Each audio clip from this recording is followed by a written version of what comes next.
Hello, everyone, and welcome to Sikhism. This is a relatively short unit, and largely it has to do with the fact that Sikhism is a comparatively young religion.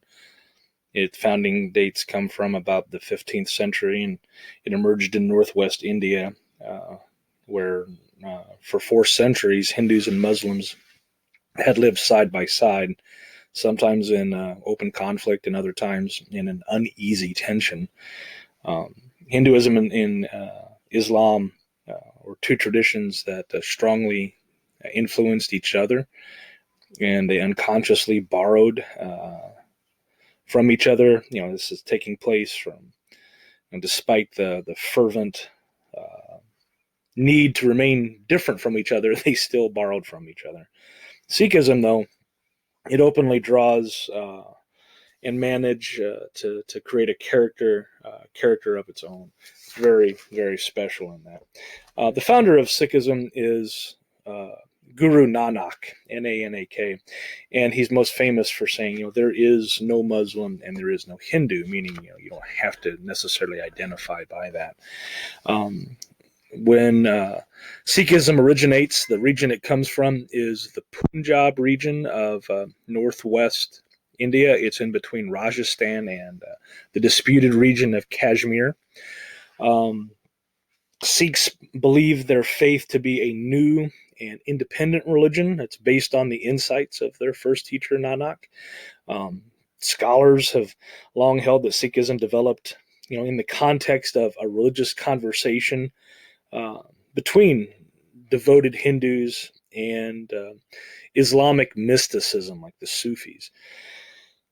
Like Buddhism and Jainism, Sikhism takes much of its worldview from and seeks to reform certain elements of Hinduism. Unlike other religious movements in Hinduism, though, Sikhism endeavors to, incorporate elements from another major world religion, which is Islam. So the blending of elements from these two diverse religions is just a fascinating chapter in the history of religion in Southern Asia, the Indian subcontinent between India and Pakistan.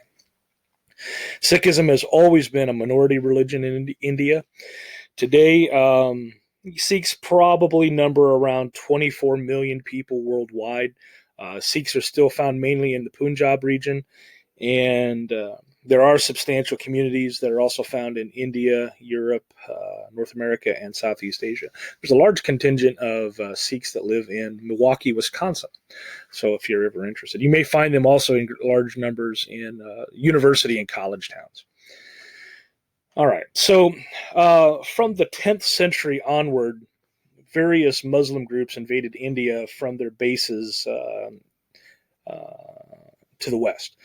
These invasions eventually resulted in the domination of India by the Mughal rulers, and although all of India faced Muslim conquest at one time or another, the northwest portion was invaded most frequently because of the passes through the Hindu Kush mountain range. Here, Islam made its greatest number of converts and established its strongest bases of operation. Because Islam and Hinduism were basically so different in so many areas, the encounters between Muslims and Hindus often were hostile and violent. From the earliest days, however, there were teachers who did not believe the two religions had to be antagonistic and thought a partnership could be reached. The reformer best remembered for attempting to bring Hinduism and Islam together was Kabir, and Kabir lived from about 1440 until about 1518 AD. By this time, Hinduism and Islam had grown closer than they had been at the time of the initial Muslim conquest. And Hindus and Muslims revered many of the same holy men and sometimes shared shrines and other places of religious devotion.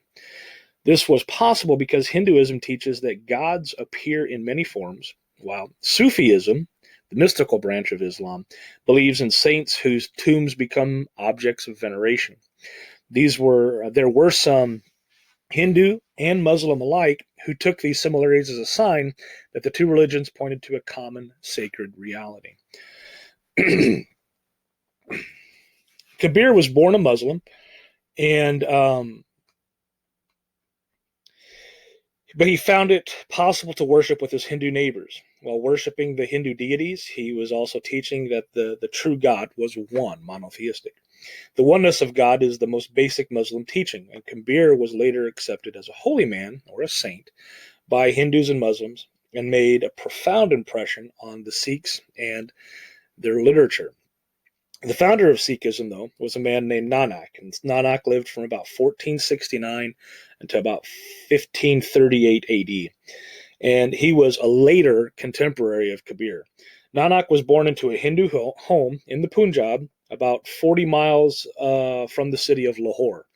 And because of the mixed nature of the region, Nanak's schoolmaster was a Muslim, and it surely influenced him between the Hindu home and the Muslim school. Nanak is pictured as a dreamer who had little grasp of the day-to-day world of business or practicality. His interests and talents leaned more towards poetry and religion. His father tried to place him in a variety of occupations, but Nanak failed at all of them. He was betrothed to a young woman when he was 12, and their marriage was consummated when he was 19. Two boys were born of this marriage, and Nanak eventually left his wife and sons and went to the city of Sultanpur to earn his living. Here he was a bit more successful in his business pursuits. During his stay in Sultanpur, when he was about 30 years old, Nanak received a vision from God that was going to change his life. According to some stories, God spoke to him while he was meditating in a forest, and the message of the vision was that Nanak, who had been singled out as a prophet of the true religion, his message was to be, there was no Muslim, there is no Hindu. Thus, he was to become an evangelist, preaching a gospel of unity between the two religions. Along with his constant companion Mardana, Nanak became a wandering preacher of this new message. And the two traveled widely in India over the next decades, preaching the essential unity of Islam and Hinduism. To emphasize his message, Nanak wore a mixed costume made up of clothing of both Hindus and Muslims. And wherever he went, he sought to organize communities of people who accepted his teachings. Each of his followers became known as a Sikh, a Punjabi word for disciple. In his travels, Nanak even made the pilgrimage to Mecca, although he antagonized the people there because of his unwillingness to display the proper respect for Muslim shrines. After many years of wandering, Nanak returned home to northwest India, where he continued to teach and form communities of Sikhs. According to a charming Sikh legend, as Nanak was about to die, his followers were still divided over their basic religious loyalties. Those who had originally been Hindus planned to cremate his remains, whereas those who were originally had been Muslims wished to bury him. And Nanak, aware of the dispute over his body, requested that each group place flowers beside him, and the groups whose flowers were still fresh on the following day could have his body. When the two factions agreed to and placed their flowers behind him, Nanak covered himself with a sheet and died. When the sheet was removed the next morning, the Sikhs had found both sets of flowers were still fresh, but that Nanak's body had disappeared. Thus, according to legend, the peaceful and loving Nanak, even in death, sought to bring harmony between the Muslims and Hindus. Nanak, like Kabir and others, endeavored to synthesize elements of Islam and Hinduism, and he took from each religion what he believed to be the most of importance.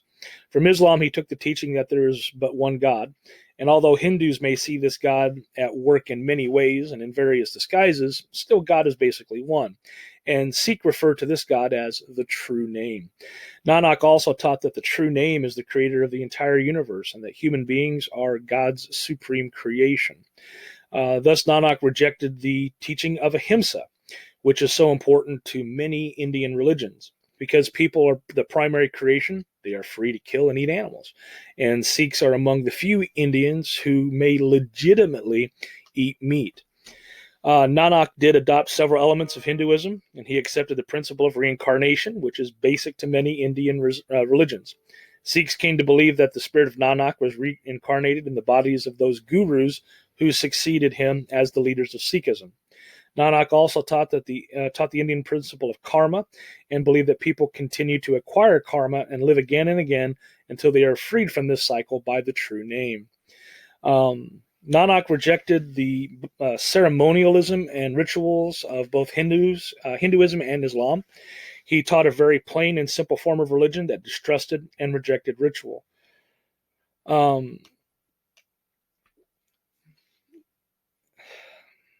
According to one story, Nanak was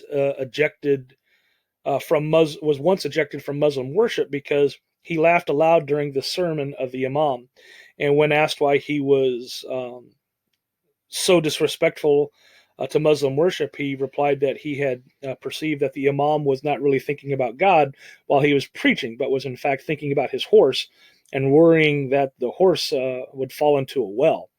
This perception struck Nanak as being so ludicrous that he burst into laughter. Another element in the religion of Nanak was his pacifism. In all of his travels and with all the rejection that he received, Nanak maintained the stance that he would remain a pacifist. He never struck out at his enemies and apparently taught his disciples to follow this pattern. In contrast to the teachings of Nanak, Sikhs in their later history, though, became known as the most militant of warriors. Upon the death of Nanak, the leadership of the new movement was taken over by Angad, who ruled until about 1552. Nanak and Angad were the first two in a series of 10 gurus who led Sikhism until the 18th century. Usually the word guru in Indian religions carries the connotation of a teacher, but to the Sikhs it means leader. The first 4 of the 10 gurus of Sikhism tended to follow the teachings of Nanak and be rather pacifistic towards their enemies. Angad is remembered because he devised a new script and began to compile the Sikh scriptures. Other gurus followed similar paths. With the rise of the 5th guru, Arjan Dev, both the office and the religion of guru underwent significant changes. Arjan is remembered for beginning the compilation of the official scriptures of Sikhism, which is called the Adi Granth. The Granth has become increasingly important in Sikhism since the days of the gurus. Basically, it's a collection of hymns, a large portions which came from Nanak, and the remainder of the hymns that make up the Granth come from Kabir and other gurus. The Granth contains 3,384 hymns and is roughly 3 times the size of the Rig Veda, which one of the holiest books in Hinduism. In addition to his contribution as the compiler of the Granth, Arjan is recognized for giving Sikhism its military aspect. This is in direct contrast to the pacifism of Nanak and earlier gurus. Between the time of Nanak and Arjan, the Sikh movement had grown and was beginning to be recognized as a threat by the Muslim authorities. The Muslim emperor ordered Arjan to remove from the Granth any doctrine that was contrary to the teachings of the Quran. And when Arjan refused, he was jailed and tortured to death. Before his death, however, he instructed his son Har Gobind, who was to become the 6th guru, to arm and surround himself with bodyguards. The advice of Arjan was accepted, and henceforth the Sikhs were a more militant and aggressive in their attitude towards their enemies. Let's see. The last of the Sikh gurus was Gobind Singh, and he lived from 1675 to 1708. He assumed the leadership of the Sikhs, and when he was only a boy, because his father, the 9th guru, had been imprisoned and then executed by the Muslims. It was Gobind Singh, more than any other guru, that originated and prepared the Sikhs for self-defense and war. He instructed and introduced into Sikhism the worship of the terrible Hindu goddess of death, Durga. He also established the Granth as the final word for Sikhs.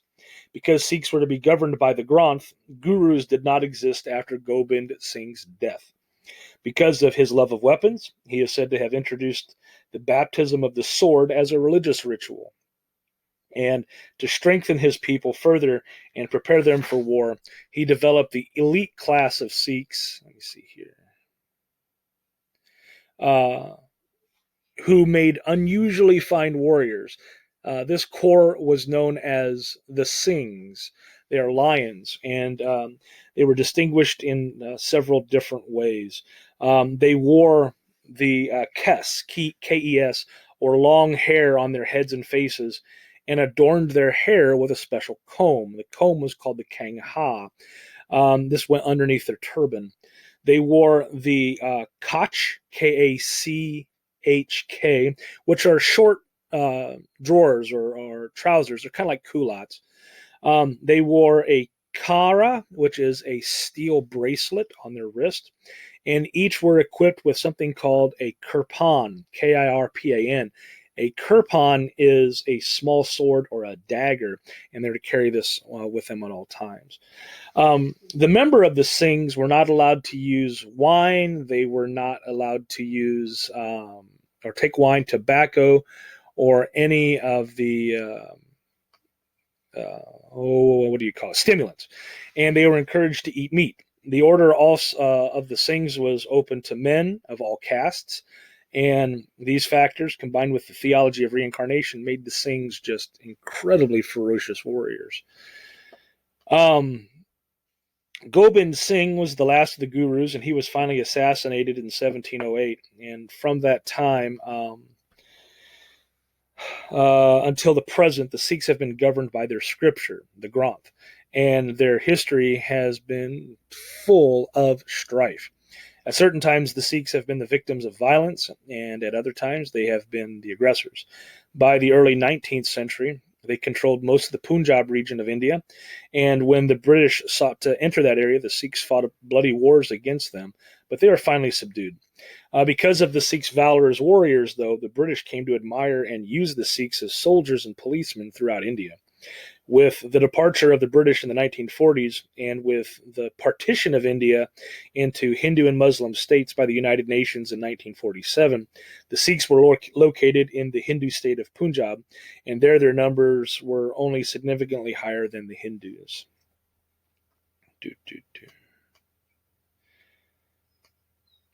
Where did I go wrong there? Oh, here we go. Modern Sikhs are found mainly in India, and although Sikh communities are found in many other areas of the world, within the main body of modern Sikhism are three divisions. Each division accepts a central teaching of Nanak, and each accepts the Granth as the sacred scripture, and each accepts the 10 gurus as inspired leaders of their faith. The first, where did that go? Here we go. The first sect is known as the Udasis, and it is basically an order of holy men. These Sikhs follow many of the same principles and rules that govern the ascetics of Hinduism, Buddhism, and Jainism. They are celibate and wear coarse yellow garments like the Buddhist monks, and they also go naked from time to time, or some may go naked like Jain monks. Their only possession is a begging bowl, and unlike other Sikhs, the Udasis frequently shave their heads and beards. Often they are active missionaries and seeking to convince non-believers of the merit of their religion. The second sect of Sikhs is known as the Sahajadaris. They are conservative. They've been called slow-going. Their development as Sikhs seem to have stopped at some point before Gobind Singh. They reject the military characteristics of much of Sikhism today and prefer to be clean-shaven. The third sect, the Singhs we've already talked about. All right, so now we know Sikh religious life. The religious life of modern Sikhs tends to be simple, probably because of the distrust of elaborate ceremonies that moved the early founders of this religion. One joins the Sikhs not by being born into a Sikh family, but by undergoing a ritual of baptism when one is mature enough to accept it. In this ritual, a bowl of sweetened water is stirred by a dagger. The water is then sprinkled on the initiate as the initiate is instructed in the truths and prohibitions of the faith. Just as the initiatory ceremony of Sikhs is simple, so are the ceremonies surrounding marriage and death. Daily rituals for a Sikh include an early morning bath, followed by the reading of certain hymns and recitation of prayers. At night, there is another ritual involving hymns and prayers. When Sikhs gather for congregational worship, They meet in temples called gurdwaras. In these temples, the central object of worship is a copy of the Adi Granth, and congregational worship involves prayers to the Granth, various hymns, a sermon, and a communion meal. There are no Sikh priests, and the group services may be led by any member of the community. In addition, there are no caste or sexual differentiations in worship.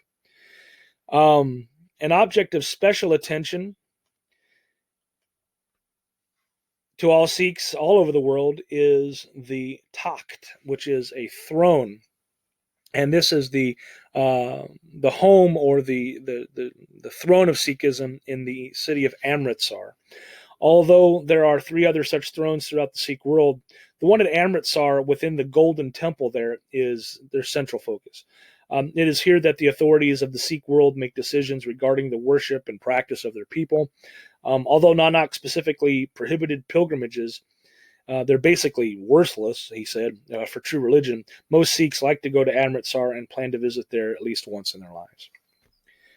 Amritsar's Golden Temple is most famous when Indira Gandhi ordered it be attacked, and it resulted in her ultimate assassination as the Prime Minister of India. Because of the extreme simplicity and mature nature of Sikhism, this religion does not have an elaborate calendar or a set of festivals. As residents of northern India, the Sikhs celebrate Holi and Diwali with their Hindu neighbors. In June, the Sikhs celebrate the martyrdom of Guru Arjan, the compiler of the Adi Granth and the builder of the Golden Temple at Amritsar. The Sikhs also celebrate annually the birthdays of Nanak in November and Guru Arjan in December or January, and these celebrations include a communal procession and sacred meals. The life of the Sikhs has become increasingly precarious in modern India. In the Punjab region, the growth of Hindus and other religious groups has once again made the Sikhs a minority group. Because they are neither Hindu nor Muslim, Sikhs lack the political strength of the major religions of India. Therefore, radical factions in Sikhism have begun to demand that the Punjab be declared an independent Sikh nation. When combined with the Sikh warrior tradition, political radicalism has a strong potential for violence. And this combination of factors has sometimes led to armed conflict with the Indian government. In recent years, Europeans and Americans have been attracted to Sikhism primarily because of its simplicity and tolerance and its emphasis on the religious equality of men and women. For the most part, these converts follow the pacifist tradition associated with Kabir and Nanak, and because many Indian Singhs living in the West follow a more worldly path, tension sometimes exists between the two communities. But the Sikhs are a very welcoming people. In the Gurdwaras, if you find one in a college town, for example, I think there's one in Urbana-Champaign, they have a communal meal that basically lasts all day long, and you're free to go in and sit down and have a very simplistic meal. It may be a little bit of chicken and some rice and some vegetables, but they won't turn you away. They won't ask you to pay for it. You may hang around and wash the dishes or something, but they're very, very welcoming and loving people. I had a professor in college, Dr. Singh, my botany professor, who was a very kind man and still is, and a lover of plants and flowers, but also he really, really loved his students and the passion for his background. This was a very short section. Hopefully you find what you need, and I'll talk to you guys soon.